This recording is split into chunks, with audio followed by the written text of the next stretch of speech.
င်္ဂလာပါပဇွန်ကြောင့်အထင်အရသာကိုမှအီအီလေးနဲ့စားလို့ကောင်းတဲ့ခဲနင်းနဲ့ဟင်းလေးချက်ပြပေးပါမယ်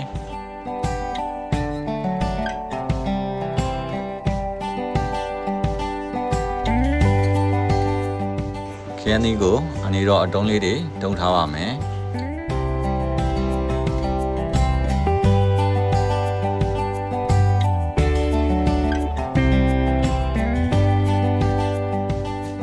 တုံထားတဲ့ခရမ်းသီးလေးတွေကိုအစာသွတ်ဖို့အတွက်လေးစိတ်ခွဲပြီးတန့်စင်အောင်ရေးစစ်ပေးပါမယ်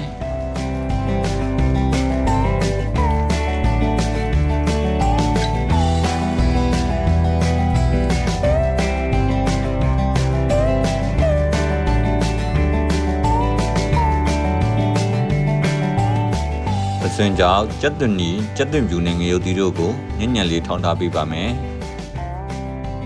ထောင်းထားတဲ့အယောနော်တွေကိုပဇင်ကြောင်းမို့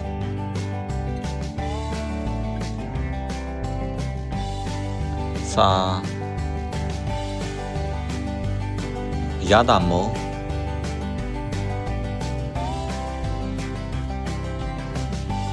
နနမုံတို့ထည့်ပြီးနေကအနှစ်ပြုလုပ်ပါမယ်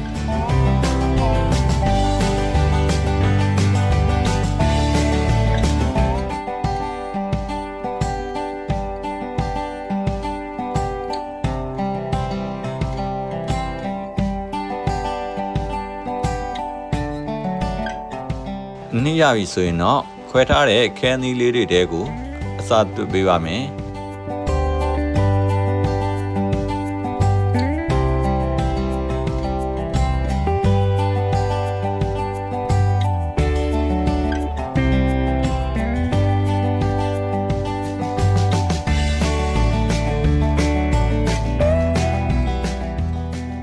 အားလုံးအဆင်သင့်ဖြစ်ပြီဆိုရင်တော့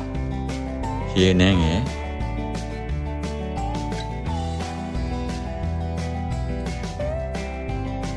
စီထဲကအပေါင်းအုပ်ထားပေးပါမယ်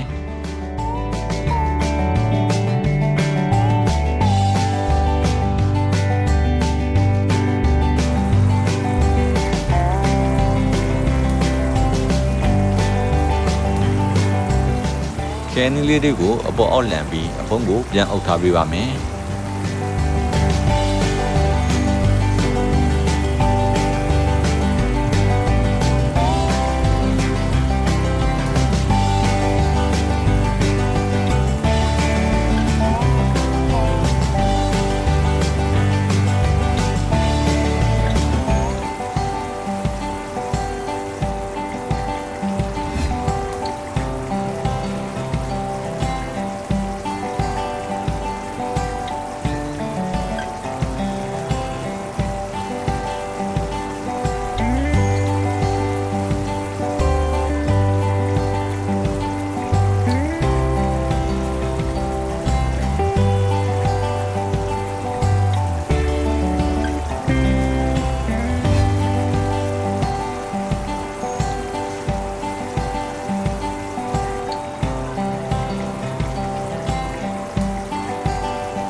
ခဲနင်းတို့ဤလာပြီးစီပြန်လာတဲ့အချိန်မှာတော့မှုမွေးလေးနဲ့စားလို့ကောင်းတဲ့ခဲနင်းနက်ကလေးကိုရရှိပါပြီ။